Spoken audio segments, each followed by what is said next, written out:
Petit bout par petit bout, Laurent Ritchie et sa fille assistent impuissants au démantèlement de leur machine.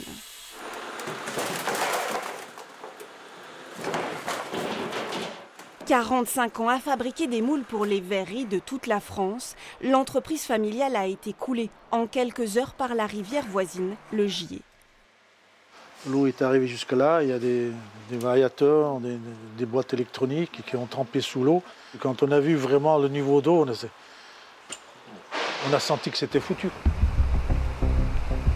Des dégâts, il ne sera pas le seul à en subir. Ce 17 octobre 2024, il est à peine 10 heures quand la zone commerciale de Givors est engloutie par un jet en furie.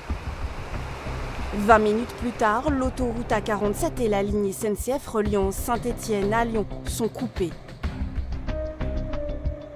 À la mi-journée, un torrent submerge les communes en amont. La ville de Rive-de-Gier est en alerte.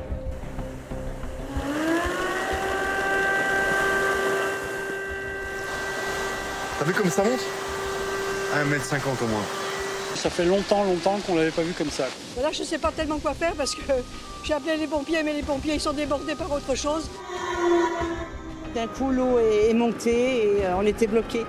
Vous ne pouvez plus sortir? Non, on ne pouvait plus sortir. La voiture, elle est inondée. Ça fait peur quand même. Un phénomène d'une rare intensité. Aucune victime, mais des dégâts considérables. 6 mois après, les esprits sont toujours marqués, traumatisés. C'est arrivé très très vite, comme c'est parti très très vite. Dès qu'il y a des gros orages, j'ai une boule au ventre. C'est la première fois de mémoire d'homme qu'on vit une crue d'une telle ampleur. Si l'événement s'était passé un samedi après-midi, au mois d'octobre, derrière, on était incapable de vider la zone commerciale. Impossible. Donc vous imaginez les dégâts.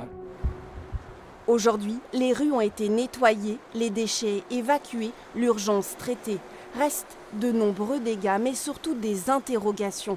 Quels enseignements tirer de cette nouvelle inondation? C'est la 3e crue dévastatrice que la vallée connaît en 20 ans. Ce jour-là, beaucoup de salariés se sont retrouvés coincés par la montée des eaux. D'autres n'ont pas pu sauver leur outil de travail. C'est le cas de cette fabrique de moules. 70 cm d'eau dans les ateliers. Depuis, les machines n'ont pas redémarré. La réparation dépassait la valeur de la machine. Donc, on nous a déconseillé de le faire. C'en est donc fini pour l'entreprise de Laurent Ritchie, liquidée. Impossible de bénéficier du chômage technique, impossible de compter sur les assurances. On nous a refusé aussi la perte d'exploitation parce qu'il fallait reprendre l'activité. Ne sachant pas quand est-ce qu'on allait reprendre l'activité, on a tout mis en stand-by. Les semaines sont écoulées, les mois, puis on a perdu courage, sachant qu'on a 180 000 € de frais fixes mensuels. On avait une trésorerie déjà bien impactée. On s'est dit, on va arrêter. Un coup de grâce alors que la société devait être vendue. 7 repreneurs étaient intéressés. Tous se sont rétractés. L'entreprise a été créée par mon papa, par une équipe qui nous était fidèle. Et on est triste parce que c'est un outil effectivement qu'on a mis 45 ans à construire, qui avait encore sa raison d'être malgré les difficultés. Et c'est difficile parce que on pense aussi aux 27 familles avec lesquelles finalement on avait ce lien depuis si longtemps. 15 km en amont, chez ce caviste aussi, l'inondation du 17 octobre a laissé un goût amer. L'activité n'a été stoppée que 13 jours, mais toujours pas de retour à la normale. Bertrand Julien vient à peine de récupérer les meubles de sa boutique. Ce coup-ci, pour éventuellement anticiper, nous les avons fait en nid de refuge, malgré une forte plus-value. Mais au moins, c'est complètement étanche à l'eau. Donc c'est un produit que nous pourrons laver au Karcher, s'il y a du limon ou des choses comme ça. Une différence de 13 000 € à sa charge, plus 45 000 € de franchise et en prime une mauvaise surprise. Son assurance ne renouvellera pas son contrat. Donc j'ai déjà contacté plusieurs sociétés qui ont refusé mon dossier comme je suis en zone inondable. Et moi, si je n'ai pas d'assurance, je serai obligé de fermer mon établissement comme je reçois du public. Bonjour. Bonjour. Impensable de tout perdre pour cette entreprise familiale installée dans ces caves depuis 4 générations. Dans cette salle communale, la boue est encore partout. Les travaux ne sont pas près de débuter. Donc vous voyez, on a 1,50 m d'eau à peu près. Là-bas, vous avez un tas de bois. Le maire n'a pas les moyens de payer la franchise d'1 million d'euros que réclame l'assurance pour rénover ce bâtiment et tous les autres dévastés de la ville. Ces dégâts qui sont estimés à 800 000 €, donc en dessous du seuil de franchise.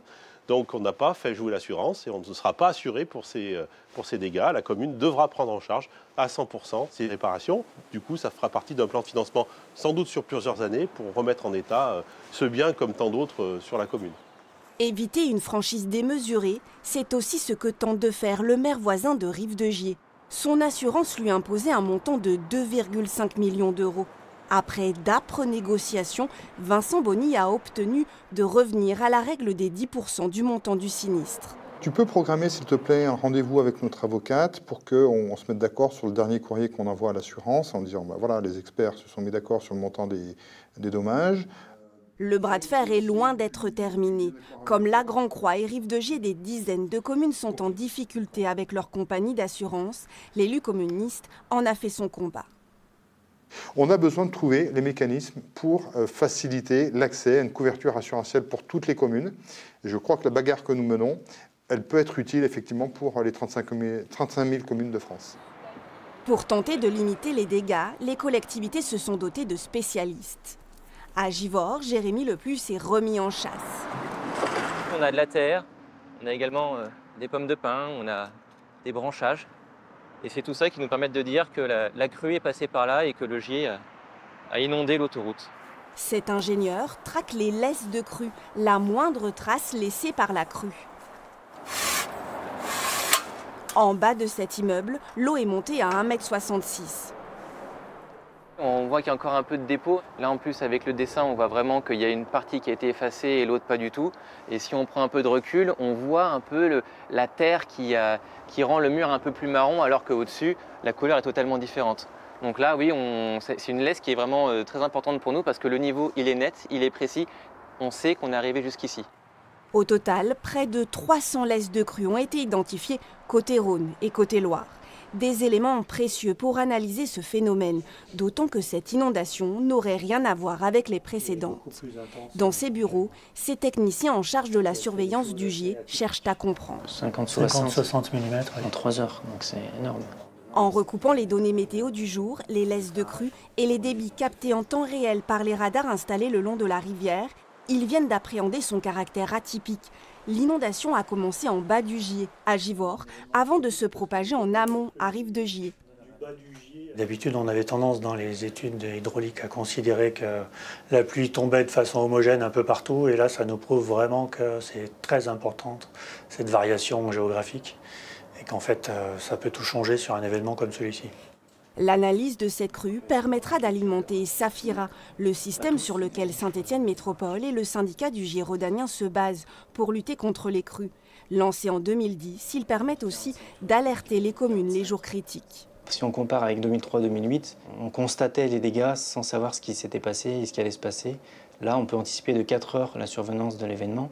Par exemple, sur l'épisode du 17 octobre, on a prévenu les communes à 8h20 qui risquaient d'y avoir un risque de débordement sur le territoire. L'alerte n'a pas pour autant permis d'éviter les dégâts.